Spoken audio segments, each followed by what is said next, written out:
Salam, saya Salam Pak Pahan. Pada kesempatan kali ini saya akan membahas mengenai tata cara perbanyakan tanaman dengan teknik mencangkok dan sambung pucuk yang merupakan salah satu dari teknik perbanyakan tanaman secara vegetatif buatan. Tapi sebelum itu bisa untuk like, share dan komen video saya ini agar saya menjadi lebih semangat dalam melakukan dan membuat video-video lainnya, dan jangan lupa untuk subscribe dan share kepada teman-teman lainnya agar video ini dapat bermanfaat bagi kita bersama. Dan ingat guys, tetap laksanakan prokes dan tetap minum air putih yang hangat karena suhu kurang stabil. Jadi tanpa makan banyak waktu lagi, mari kita mulai pembahasannya. Jadi yang pertama kali saya akan membahas mengenai penyambungan atau menyambung dari kedua tanaman. Jadi apa sih arti menyambung itu? Menyambung itu merupakan perkembangbiakan dari tanaman yang dilakukan oleh manusia, atau dengan kata lain perkembangbiakan atau perbanyakan tanaman ini dengan buatan atau dengan adanya bantuan dari manusia. Nah, dimana nanti hasilnya ini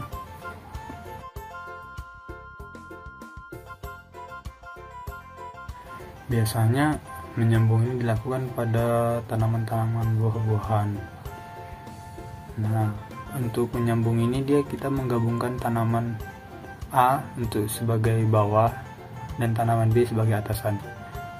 Biasanya untuk penggabungan ini dilakukan untuk tanaman bawahnya itu yang memiliki sifat perakaran yang kuat atau perakaran yang dalam, dan untuk tanaman yang di atas ini merupakan tanaman yang dia cepat berbuah. Dan lagi bagian dari tanaman yang di atas ini nanti adalah diambil dari bagian-bagian pohon induk yang aktif atau yang sedang dalam masa-masa pembuahan, sehingga nanti hasil dari menyambung ini akan menghasilkan sifat gabungan dari kedua jenis tanaman tersebut, yang sebagai contohnya dia akan menghasilkan perakaran yang dalam dan cepat berbuah. Proses penyambungan hanya bisa dilakukan pada satu famili yang sama, seperti contohnya pada tanaman kesambi. Kita ketahui tanaman kesambi ini memiliki famili ler-lerakan atau Sapindaceae. Nah, kemudian kesambi nanti akan kita sambungkan dengan tanaman misalnya si rambutan, karena kesambi sama rambutan ini memiliki kerabatan atau memiliki hubungan pada urutan taksonomik famili atau satu keluarga. Begitu juga misalnya dengan tanaman kesambi dengan matoa atau rambutan dengan matoa, ini bisa dilakukan. Kemudian syarat yang kedua ialah ukuran dari batang harus sama, karena keberhasilan dari penyambungan ini ditentukan pada saat kambium bagian atas dan kambium bagian bawah itu bertemu langsung. Jadi nanti di sini akan ada regenerasi sel sehingga nanti dia akan menjadi tersambung. Hal yang pertama yang harus kita lakukan pada saat menyambung ialah kita harus mencari bagian tanaman bawah dan bagian tanaman atas. Misalnya seperti contoh yang akan saya lakukan nanti, saya akan membuat tanaman bawahnya dari bibit pohon, dan kemudian tanaman atasnya dari tanaman induk yang dia bagian-bagian ujungnya yang aktif untuk berbuah. Nah, kemudian diameternya itu nanti akan saya sesuaikan, akan diusahakan dicari yang sama agar memperbesar peluang keberhasilan dari menyambung tanaman ini. Nah, kemudian saya mengambil itu menggunakan pisau steril dan tajam untuk memotong tunas atau pucuk tanaman yang kemudian akan saya bentuk menjadi V terbalik agar dapat diselipkan secara tepat pada bagian batang bawah, karena nanti pada bagian batang bawah itu akan dibentuk seperti huruf V. Nah, kemudian potonglah tanaman yang akan ditempel, ujungnya yang akan ditempatkan berbentuk V kan. Baru ikatlah tempelan tadi dengan tali rafia, jangan sampai tunasnya patah. Kemudian bungkuslah sambungan tali dengan kertas untuk menghindari sinar matahari yang langsung. Keuntungan dari teknik penyambungan ini ialah tanaman yang kita harapkan ini memiliki sifat yang lebih unggul dan memiliki sifat dari kedua pohon tersebut. Misalnya sifat yang bawahnya berakar yang dalam, nah sifat yang pohon atas itu dia cepat berbuah, karena bagian yang kita ambil ini bagian meristematik atau bagian-bagian ujung yang aktif membelah, di mana yang sudah matang, di mana dia ini di sini terdapat hormon yang mengatur pembuahan lebih banyak, sehingga nanti tanaman ini akan cepat berbuah. Nah, kemudian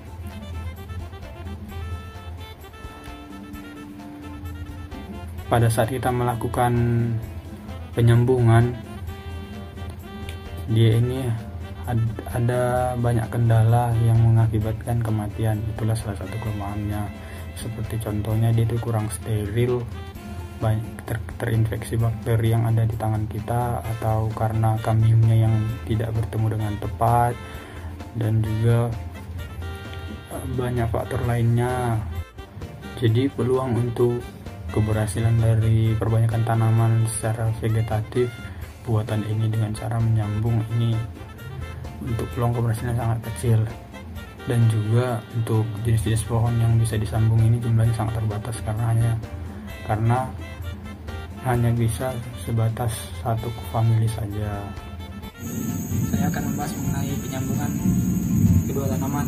Nah, di mana tanaman yang akan saya sambung itu adalah tanaman durian. Nah, nanti durian ini sebagai tanaman bawahnya. Nah, kemudian tanaman atasnya ini tanaman manggis yang berasal dari pohon-pohon indukan yang bagian ujungnya akan berbuah atau ada bagian-bagian meristematik. Nah, nanti yang bertujuan akan mempercepat pembuahan. Nanti bibitnya ini bertujuan akan jadi lebih cepat berbuahnya. Baiklah, untuk bahan-bahan yang diperlukan itu ya bibit durian, bagian dari pohon induk, pisau yang steril, sama juga dengan tali plastik.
Kemudian mencangkok, ini merupakan salah satu perkembangbiakan vegetatif buatan, di mana yang perbanyakan tanaman ini merupakan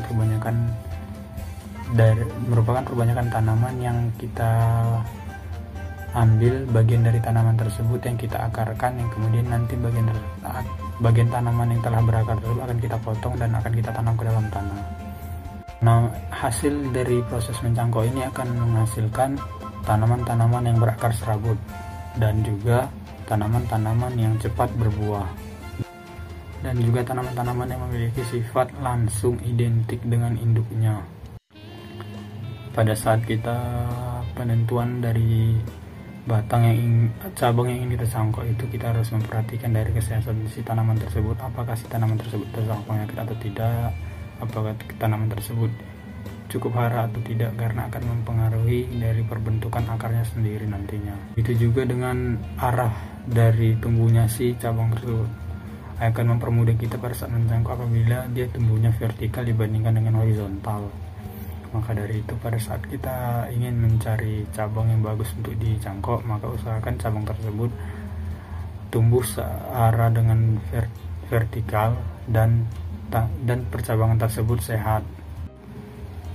Cara mencangkok yang pertama itu dilakukan ialah kita harus memilih dari percabangan yang bagus. Setelah sudah kita pilih, kemudian kita lakukan pengulitan dengan cara membuang bagian kambiumnya dari bagian kulit sampai ke bagian kambium.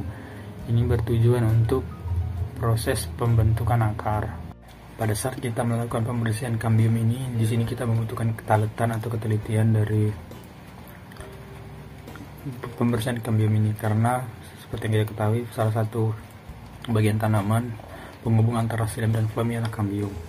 Apabila kita singkirkan kambiumnya, maka hanya tersisa bagian xilem dan ke bawah sampai ke inti dari atau pit dari si pohon tersebut. Nah, setelah itu, karena xilem ini berfungsi sebagai penyalur unsur hara dari akar ke bagian daun untuk diproses melalui fotosintesis di daun, sementara untuk phloem sendiri untuk mengangkut hasil fotosintesis, sehingga nanti pada saat bagian kambiumnya kita hilangkan, maka penyaluran makanan atau glukosa ke bagian-bagian tanaman lainnya menjadi Jadi sama seperti ilustrasi yang saya lampirkan ini, bahwasannya kita anggap bagian atas ini merupakan bagian atas tanaman yang tidak kita cangkok, dan ini bagian bawahnya. Jadi ketika kita potong di bagian ini, kan tadi si phloemnya itu sudah tidak ada, sehingga untuk pengaliran unsur hara itu terpotong di phloem, sehingga untuk hasil fotosintesis yang dimasak oleh daun pada bagian yang kita cangkok itu akan digunakan di bagian cangkok itu aja, tidak akan dialirkan ke bagian yang lainnya. Akan tetapi pada bagian tanaman yang lainnya ini akan mengalirkan ke bagian bawah dari luka yang ke bagian bawah yang telah kita berikan luka, akan diberi makanan agar tetap hidup gitu. Nah, jadi untuk proses pencangkokan ini lebih tinggi proses keberhasilannya. Nah, untuk yang xilem ini dia kan tadi yang tidak kita potong, sehingga pengaliran unsur haranya dia tetap terus terjalin dari meskipun sudah kita lukai, karena di bagian xilem itu tidak kita potong. Nah, ini juga berkaitan dengan gayanya osmosis atau gayanya difusi yang terjadi pada bagian-bagian sel dari batang tersebut, dan juga adanya daya hisap daun, dan juga adanya juga dengan uapan air. Nah, jadi itu juga yang melatar belakangi untuk keberhasilannya jadi lebih tinggi. Banyak jurnal-jurnal penelitian tentang pencangkokan ini, yaitu salah satunya dengan pemberian zat pengatur tumbuh auksin, di mana dia ini mampu untuk merangsang pertumbuhan akar. Jadi pemberian dari zat pengatur tumbuh ini bisa dilakukan pada pemberi di tanah langsung, atau kita semprotkan ke bagian tanaman yang telah kita lukai tadi. Nah, setelah itu medianya kita ikat agar tidak terjadinya pengurangan dari volume tanah. Nah, kemudian setelah sudah terikat dengan rapi, kemudian kita berikan dia lubang agar ketika hujan air bisa masuk. Nah, dan juga nanti dari situ kita bisa melakukan penyiraman agar si media tersebut tetap basah, untuk tetap mendukung dari pertumbuhan perakaran dari si tanaman yang ingin kita cangkok tersebut. Untuk masa pertumbuhan akar ini selama 1 bulan, namun banyak penelitian yang menyarankan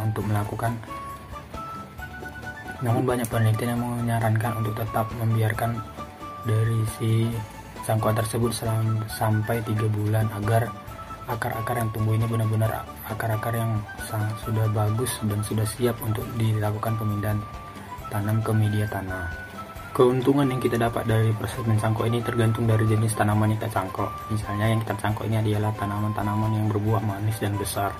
Nah, keuntungannya nanti di ini kita akan mendapatkan tanaman-tanaman yang sama seperti dengan sifat induknya. Dan karena kita mencangkok mengambil dari cabang-cabang yang meristematik, maka nanti dia ini akan cepat berbuah juga. Itu merupakan salah satu keunggulan dari teknik mencangkok. Nah, produksi dan kualitas yang akan persis sama dengan induknya. Untuk proses mencangkok ini tingkat keberhasilannya lebih tinggi dibandingkan dengan menyambung. Karena apa? Karena kita mencangkok itu masih di bagian dari si induknya.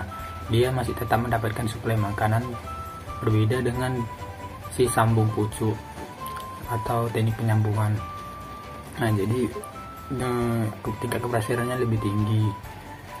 Kemudian untuk tingkat keberhasilannya lebih tinggi karena bagian dari jaringan tanaman xilem yang berfungsi sebagai pengangkut unsur hara itu tidak terpotong, dan proses fotosintesis pada bagian tanaman yang ingin kita cangkok tersebut masih tetap terjadi, sehingga makanan masih bisa disalurkan ke situ dan sangat minim untuk kegagalan dari proses mencangkok. Kegagalan dari proses mencangkok ini banyak terjadi karena bagian-bagian dari xilem tanaman itu terkikis habis. Itu dia. Jadi dibutuhkan dibutuhkan ketelitian yang tinggi dan juga pengetahuan yang cukup baik pada saat melakukan pencangkokan ini. Nah, kemudian tanaman asal cangkokan ini bisa ditanam pada tanah yang letak air tanahnya tinggi. Kerugian dari mencangkok ini, tanaman cangkok ini tidak tahan kering. Nah, jadi pada saat dia misalnya kemarau, nah jadi dia untuk media pada saat mencangkok ini selama 1 bulan harus benar-benar basah, jadi harus kita siram terus. Dan itu juga alasannya mengapa pada saat selesai mencangkok itu untuk plastik tersebut kita bolongi agar tempat masuk dan keluarnya air, agar tidak terjadi penggenangan juga air di situ pada saat hujan, dan juga tidak kekeringan pada saat kemarau gitu. Nah, jadi kita bisa menyiramnya dari lubang-lubang tersebut. Nah, kemudian kerugian yang kedua itu menjadi syarat kerugian yang kedua ini menjadi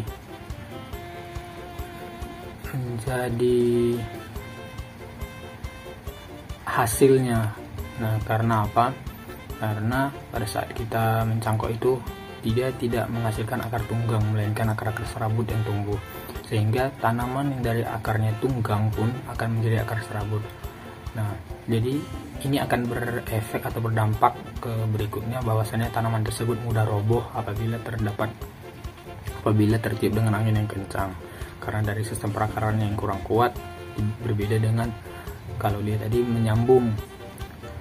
Nah, kemudian kerugiannya itu yang kita lihat, kemudian kerugiannya itu terdapat pada pohon induk.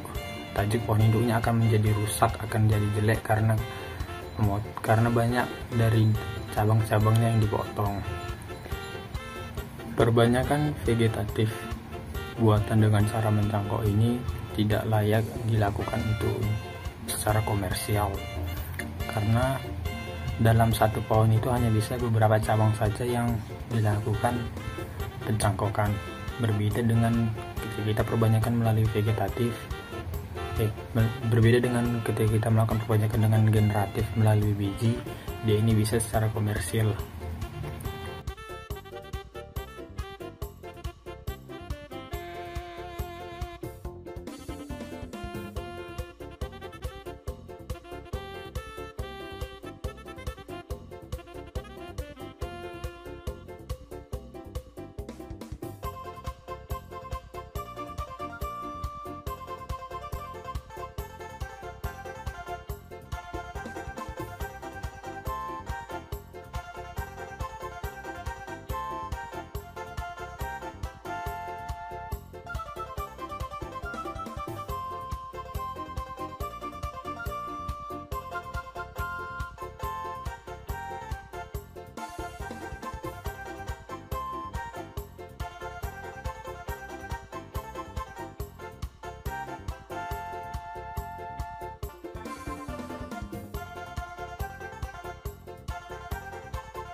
Sekian penjelasan.